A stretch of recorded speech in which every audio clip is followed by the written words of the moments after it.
వస్తున్నారు. అందరికీ నమస్కారం. ఫస్ట్ ఆఫ్ ఆల్ విశ్వప్రసాద్ గారికి థ్యాంక్స్ చెప్పాలి. ఆయన లేకపోతే ఈ సినిమా అంతా స్మూత్గా అయ్యేది కాదు. Thank you Amit sir.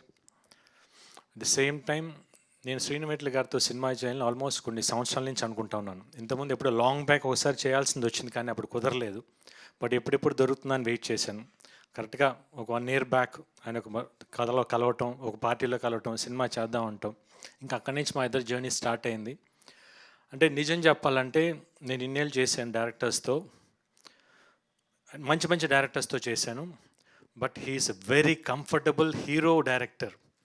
అంత అంటే ఒక హీరోని ఎట్లా చూపించాలి, ఎంత ప్లెజెంట్గా సెట్కి రాగానే ఏం కావాలి, అంత క్లారిటీ, వెరీ క్లారిటీ ఉంది. అంటే anyway is very seasoned experience director, no doubt at all. But అంత మంచి డైరెక్టర్తో నేను ఎందుకు ఇన్ని సంవత్సరాలు చేయకుండా ఎట్లా మిస్ అయినా అని అనిపించింది. I enjoyed with you sir the whole journey. డెఫినెట్గా ఇంకా మరిన్ని సినిమాలు చేయాలి మీతో.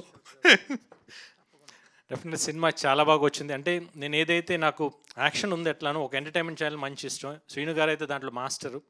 ఈ సినిమా మొత్తం ఆ స్కేల్, అంత పెద్ద స్కేల్లో కూడా ఎంటర్టైన్మెంట్ ఆయన మార్క్ మిస్ అవ్వకుండా ఎవ్రీ ఫ్రేమ్లో ఎవ్రీ 10 minutesకి నవ్వు కంటిన్యూస్గా వస్తూనే ఉంటుంది. డెఫినెట్గా మీరు అందరూ బాగా ఎంజాయ్ చేస్తారు. ఎందుకంటే నేను డబ్బింగ్ చూసేటప్పుడే నవ్వుకుంటూ కూర్చున్నాను అంత ఫుల్ సినిమా. Definitely people are going to enjoy the movie. At the same time Kavya చాలా బాగా చేసింది. At the same time Chetan it's నాకు ఫస్ట్ టైం ఎక్స్పీరియన్స్ అంతా. Your sounding was very good. Songs కానివ్వండి, బ్యాక్గ్రౌండ్ స్కోర్ కానీ చాలా బాగుంది. అట్ ది సేమ్ టైం ఈ సినిమాకి వర్క్ చేసిన గోపి మోహన్, ఎందుకంటే నాకు లక్ష్యం నుంచి లక్ష్యం లౌక్యం, మళ్ళీ ఈ సినిమా డెఫినెట్గా డెఫినెట్గా మంచి హిట్ అవుతుంది, no doubt. I very confident. The whole team work very hard.